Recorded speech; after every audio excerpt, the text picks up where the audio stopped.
Be wary of friends, for they will betray you more quickly, because they easily arouse the envy.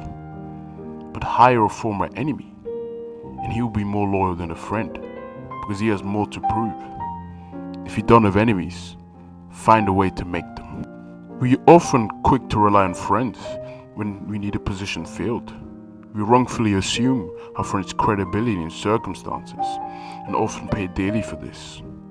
Such is the case with Michael III, the emperor of the Byzantium Empire, who befriended a stable boy, Basileus, after he saved his life from a loose horse. So impressed by Basileus' courage, Michael promoted him to the head of the stables. Yet such favors did not end there, and Michael sent Basileus to the finest school in the entire empire. Soon, the two became inseparable. Pretty soon, Michael needed a loyal advisor. Who else than a man who owed him everything? His wealth, his power. Yet, Basileus didn't have any real experience in the courtroom and was very low on funds. And the better alternative was Michael's uncle, who in fact exposed Michael's mother of a plot to put him in power. Despite this fact, Michael still decided to go for Basileus, and as such trained him in the ways of the court and gave him all the money he required to be a proper courtier. After spending so much money on Basileus, Michael soon needed all the funds back and asked Basileus to repay him.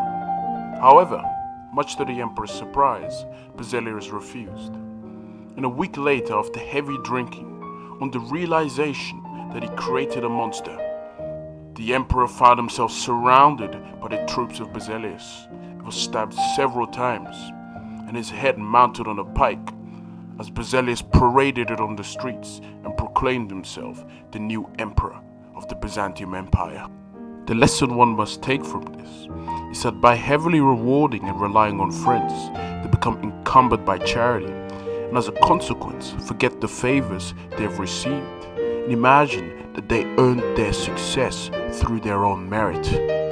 If Basileus had chosen his more qualified uncle, then perhaps his fate would not be as it was in the end. Good friendships are not built by harsh truth, and as such, your friends cannot always be relied on. They might laugh harder at your jokes and pretend to enjoy or envy your taste in music or art, but oftentimes this is just merely a lie, just to please the other person and keep the friendship going. Fine in terms of friendship, but not as great when you're running an empire. I'll leave you with this question. Have you not eradicated your enemy when he or she becomes your friend? And don't forget, the impossible is impossible.